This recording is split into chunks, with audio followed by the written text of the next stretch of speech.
Hello and welcome to my channel. My name is Nini and today I will be sharing with you what's for dinner. On my channel, I share lifestyle, mommy tips, and overall fashion and styling of a 30-something woman. Thank you for tuning in and please take the time to like, comment, and subscribe. Let's get started. We are a Jamaican American household and often I will fuse both cultures. On this particular Sunday, I started with a Jiffy box of cornbread and I made them into muffins to make it easier for the children. I added my own flair by adding cinnamon to the batter and honey on top. Next, I start my rice and peas, which is actually rice and beans. You'll see why in a second. I put a garlic oil in the bottom of the pan just to cover it. I add fresh garlic, chopped onion, and a can of red kidney beans. You'll let this simmer just for about 2 to 3 minutes, and then you will add a ground allspice as well as the Knorr chicken bouillon. I use about 1.5 cubes depending on the size of pot. This is Sunday and I plan to have this rice stretch from Sunday to Monday, so I use about 1.5 cubes. I rinse my rice before adding it to my pot. This helps the rice not stick together.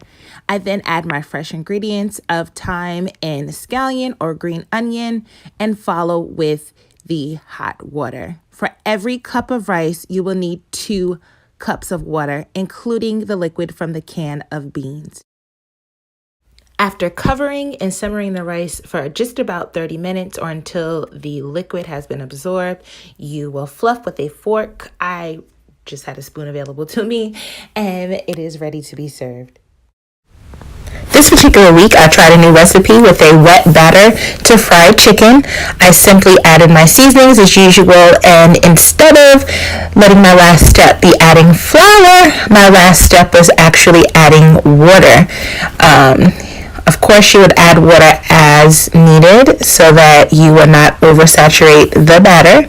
And then I added to a hot oil and fried for 8 minutes each side, and here is my complete meal. I have the fried chicken with rice and peas, a summer strawberry salad, and cornbread muffin.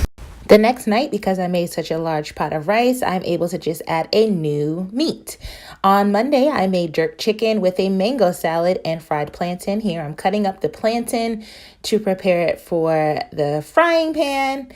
And you simply do that by cutting down the middle, peeling off the sides, and cutting slanted pieces. Because life comes at you fast, I realized while doing this video that I ran out of oil, so I just used cooking spray, and the plantains came out just fine.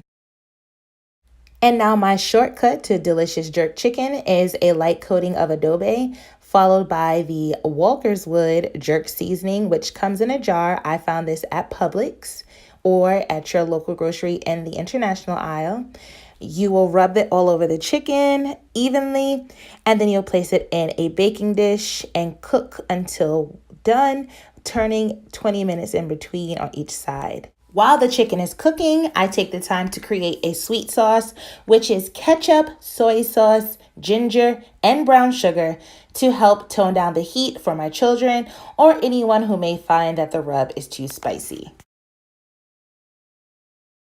And here we have it, rice and peas from the previous night, fried plantain, a mango salad, and jerk chicken. And now my kids' favorite night of the week and favorite basketball star. It's Taco Tuesday! And every kid goes wild for Taco Tuesday. This Tuesday we had stovetop grilled tacos with grilled onions and peppers with a little Tony Chachere's for some kick, and Mexican rice by Nora Fiesta sides, and a side of black beans, again with Tony Chachere's, and chili powder. I really wanted that chili powder. As you can see, there was barely any left. Next, I plated the tacos, topped with cheese, and to make it restaurant style, I cupped my rice into a small sauce bowl. You flatten out the bottom, and then you just turn it upside down on the plate, and it looks just like a restaurant. My kids love it, my husband love it, and I just topped it with the black beans. Wednesday is typically my day for pasta. This particular Wednesday, I accompany the pasta with chicken parmesan. I start out with boiling my fettuccine noodles and placing a chicken tenderloin in an egg wash, and then dipping in Italian breadcrumbs. Once coated, I fry the chicken tenders. You can also do this in the air fryer. I just don't have one yet. I then drain some of the oil off of the chicken and place it in a baking dish. Cover with sauce of choice, whether it be marinara or tomato, and then add your Parmesan and mozzarella cheeses. You then bake this for about 20 minutes or until the cheese is melted to your perfection, and plate and serve with a side of salad and or a piece of garlic toast. And now Thursday, and by this time I am experiencing dinner burnout. So I want something quick and easy but tasty. So my go-to is usually a stir fry. This particular Thursday, I chose to make chicken and broccoli. I use fresh broccoli and I rinse it in a vinegar wash before cutting it up into little florets. Next, I dice up chicken tenderloins into chunks, thinly sliced chunks, if that makes sense, so that I can then cover in cornstarch and stir fry. Once the chicken is cooked, you will remove it and add your vegetables, which are garlic, ginger, and broccoli. Once your vegetables have sauteed, you'll add the chicken back to the pan, as well as your brown sauce. We just use soy sauce, brown sugar, and a little bit of garlic powder. And here I am again making a restaurant style rice portion and topping that with my chicken and broccoli. And here is our Thursday dinner. And skip Friday on to Saturday. Friday is usually a takeout night or leftovers. And this Saturday we had Rasta pasta. This dish is more commonly made with red and green peppers of the Rastafarian flag, hence the name Rasta pasta. I just didn't have any, so I used orange and yellow peppers. You'll start with pan searing your chicken tenderloins. I love chicken tenderloins, huh? You will use the same Walker's Wood jerk seasoning with olive oil. Once your chicken is cooked, you will add your vegetables to the pan with garlic, onions, and your peppers, and you will saute that to your liking. Again, we like our vegetables soft for the most part, especially in pasta. To the vegetables, you will add a 1/4 cup of chicken stock and a 1/2 cup of heavy whipping cream.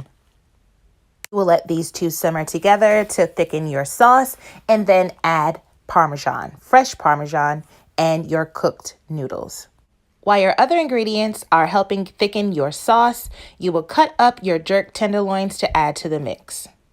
As you stir, add more Parmesan or even mozzarella to your liking and plate and serve. Thank you for watching. If you would like any further information about any of my go-to recipes in this video, please comment below. Also, please take the time to click on the circle picture of me to subscribe to my channel and like this video. And check out my last video. Thank you. We'll see you in the next one.